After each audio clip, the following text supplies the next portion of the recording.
नमस्कार मित्रांनो, माझं नाव सतीश आणि आपण पाहता सतीश राऊत यूट्यूब चॅनल. मित्रांनो, आत्ता आपण आहोत माणगाव बायपासच्या काळ नदीवरच्या ब्रिजवरती आणि तुम्ही पाहू शकता की इकडच्या ब्रिजचं काम जवळ-जवळ पूर्ण झालेलं आहे.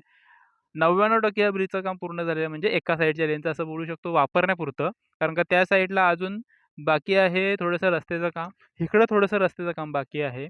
ज्याच्यावर आपण गाडी नेऊ शकतो एवढं झालेलं आहे. पण त्यांच्या कामामध्ये अडथळा येऊ शकतो. एक 4-5 दिवसाचा अजून अवधी आहे आणि हा ब्रिजसुद्धा वापरायला तयार असू शकतो. एवढं काम ह्या ब्रिजचं सुद्धा झालं आहे. फक्त पलीकडच्या ब्रिजचं अजून काम बाकी आहे. आता तिकडं सुद्धा काम करायला त्यांचं भर आहे. तिकडचं काम करायला सुरुवात केलेली आहे. पण ह्या ब्रिजचं काम आता पूर्ण झालेलं आहे. म्हणजे पुण्याकडून येणारी ट्रॅफिक पुढे पुढचा ब्रिजसुद्धा कंप्लीट झाल्यामुळे पूर्ण जाऊ शकते, माणगाव वापरू शकते आणि पावसाळा अजून चालू झालेला नाही. पावसाळ्यासाठी अजून काही दिवस पाऊस येईल असं वाटत नाही किंवा येऊ पण शकतो. पावसाचं कोणी काही सांगू शकत नाही. पण पाऊस येण्यापुरता किंवा ह्या महिन्यामध्ये म्हणजे जो जून महिना चालू आहे, या जून महिन्यामध्ये हा रस्ता 1 लेन ह्या रस्त्याची माणगाव बायपासवरून वापरू शकतात, असा एक अंदाज आता आपण बांधू शकतो.